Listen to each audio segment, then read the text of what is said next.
Halo, selamat pagi. Kembali lagi bersama Ibu Ana di mata pelajaran ekonomi kelas 11. Nah, pada pertemuan hari ini sudah memasuki bab 2 mengenai pertumbuhan dan pembangunan ekonomi. Nah, di sini ada peta konsep mengenai pertumbuhan ekonomi dan pembangunan ekonomi. Pada pertemuan hari ini hanya membahas mengenai pertumbuhan ekonomi saja, mulai dari definisi pertumbuhan ekonomi, teori pertumbuhan ekonomi, hingga pada perhitungan pertumbuhan ekonomi. Sebelum ke materi, Ibu minta kalian memperhatikan gambar di samping. Perhatikan gambar di samping. Mungkin kalian pernah mendengar nih bahwa pertumbuhan ekonomi beberapa negara mengalami penurunan akibat adanya pandemi COVID-19. Mengapa hal itu terjadi? Terus bagaimana cara mengetahui kenaikan dan penurunan pertumbuhan ekonomi? Pada pertemuan hari ini kita akan membahas mengenai pertumbuhan ekonomi lebih dalam. Di sini ada definisi pertumbuhan ekonomi. Apa sih pertumbuhan ekonomi? Pertumbuhan ekonomi adalah proses perubahan kondisi perekonomian suatu negara secara berkesinambungan menuju ke keadaan yang lebih baik selama periode tertentu.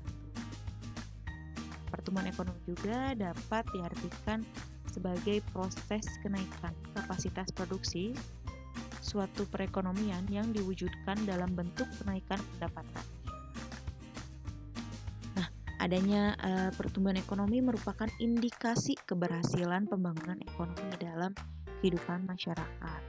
Pertumbuhan ekonomi juga menunjukkan pertumbuhan produksi barang dan jasa di suatu wilayah perekonomian dalam selang waktu tertentu. Jadi semakin tinggi pertumbuhan ekonomi, maka semakin cepat juga proses pertambahan output wilayahnya, sehingga berprospek perkembangan wilayah tersebut semakin lebih baik. Dengan diketahuinya sumber-sumber pertumbuhan ekonomi, akan dapat ditentukan sektor prioritas pembangunan.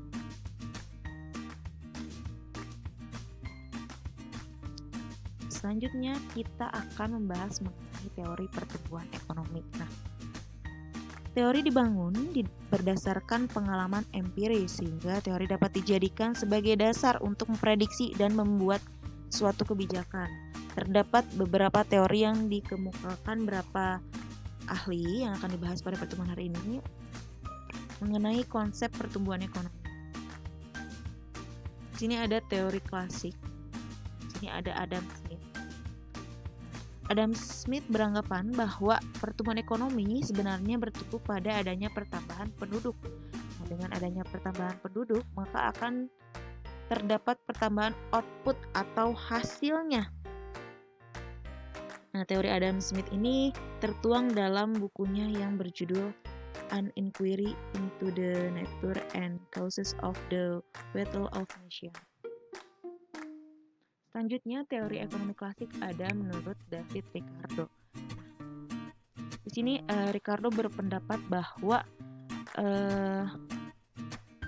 faktor pertumbuhan penduduk yang semakin besar sampai menjadi 2 kali lipat pada suatu saat akan menyebabkan jumlah tenaga kerja melimpah.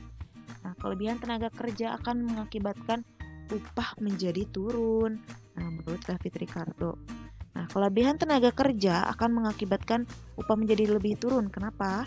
Upah tersebut hanya dapat digunakan untuk membiayai taraf hidup minimum sehingga perekonomian akan mengalami kemadegan atau stationary state. Nah, menurut teori David Ricardo ini dituangkan dalam bukunya yang berjudul The Principle of Political and Taxation.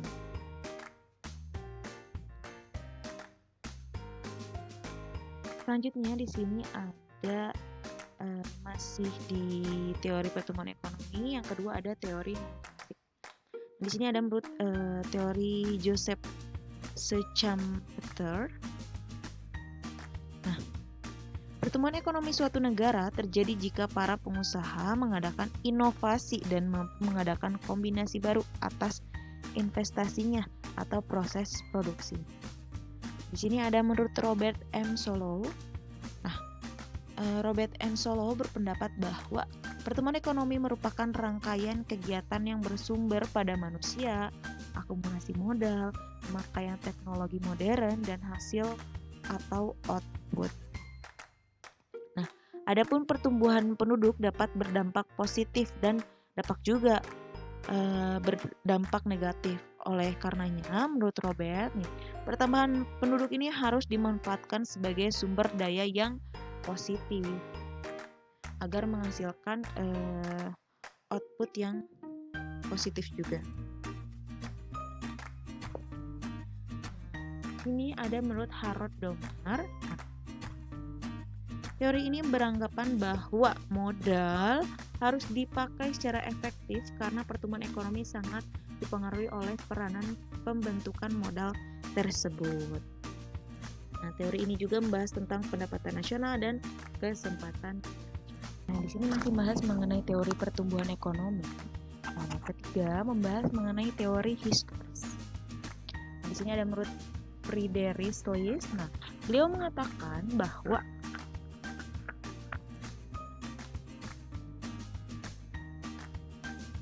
pertumbuhan ekonomi suatu bangsa dilihat dari teknik produksi sebagai sumber penghidupannya. Nah, tahapannya terdiri dari masa berburu dan mengembara, terus ada masa berternak dan bertani, masa bertani dan kerajinan, hingga pada masa industri dan perdagangan. Selanjutnya ada menurut Bruno Hildebrand. Beliau mengatakan perkembangan ekonomi ditinjau dari cara pertukaran yang digunakan dalam masyarakat. Tahapannya terdiri masa pertukaran dengan barter atau disebut sebagai natura, masa pertukaran dengan uang, hingga pada masa pertukaran dengan kredit. Di sini ada teori menurut Karl Bucher. Nah, beliau mengatakan perkembangan ekonomi ditinjau dari jarak antara produsen dengan konsumennya. Nah, tahapannya terdiri dari rumah tangga tertutup, lalu ada rumah tangga kota, rumah tangga bangsa, hingga pada rumah tangga dunia. Yang terakhir di teori historis ini ada menurut Warner Sombart, di mana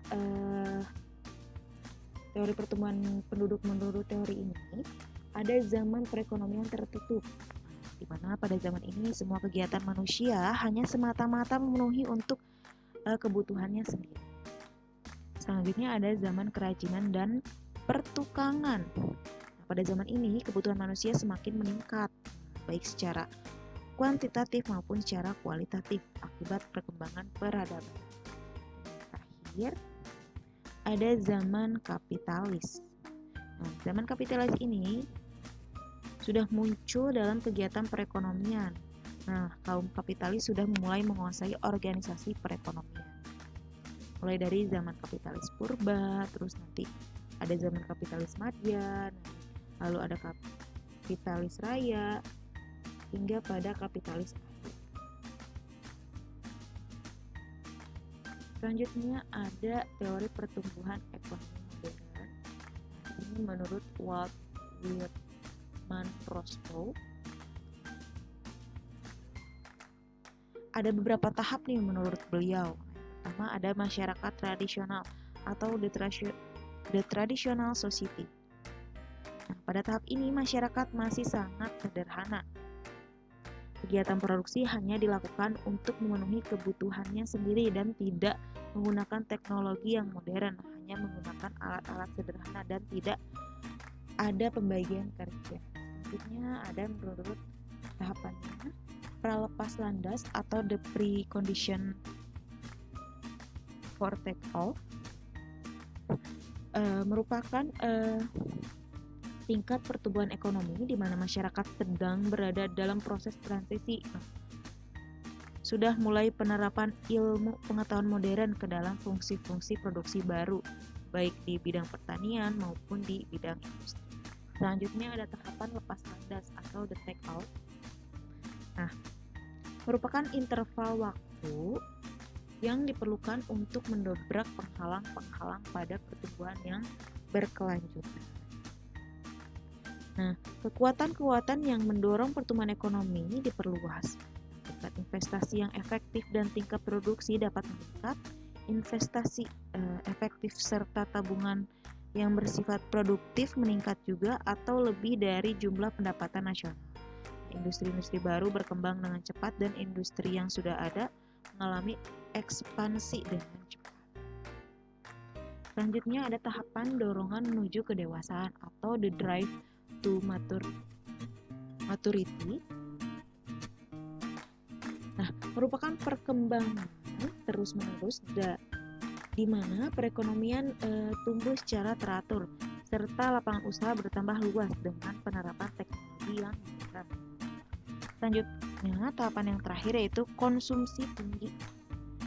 Nah, di mana sektor yang memimpin atau leading sektornya bergerak ke arah produksi barang-barang konsumsi tahan lama dan jasa-jasa. Selanjutnya akan membahas mengenai perhitungan pertumbuhan ekonomi. Nah, pertumbuhan ekonomi dapat dijadikan sebagai patokan yang melihat kemajuan suatu negara dan bagaimana hasil dari pembangunan yang dilakukan selama periode tersebut. Nah, jika pembangunan yang dilakukan pemerintah berhasil dengan efektif, maka akan terlihat pertumbuhan ekonomi yang signifikan dalam masyarakat. Berikut cara menghitung pertumbuhan ekonomi.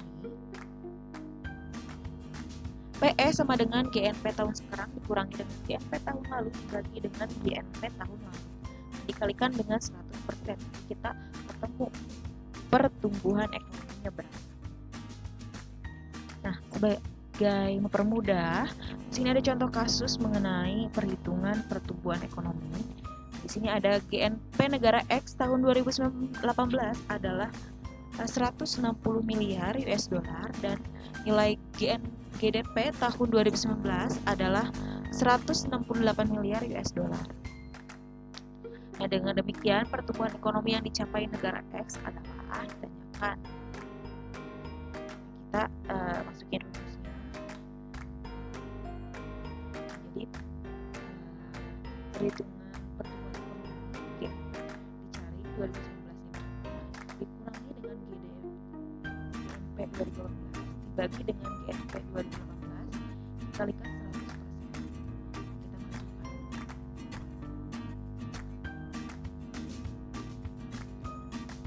masukkan GNP 2019 yaitu 168 miliar US dollar dikurangi dengan GNP 2018 yaitu 160 miliar US dollar dibagi dengan GNP 2018 yaitu 160 miliar US dollar. Hasilnya yaitu 0,05 dikalikan 100%. Jadi didapatkan pertumbuhan ekonominya yaitu 5%. Jadi tingkat pertumbuhan ekonomi negara X tahun 2019 adalah sebesar 5%. Cukup sekian pada pertemuan hari ini.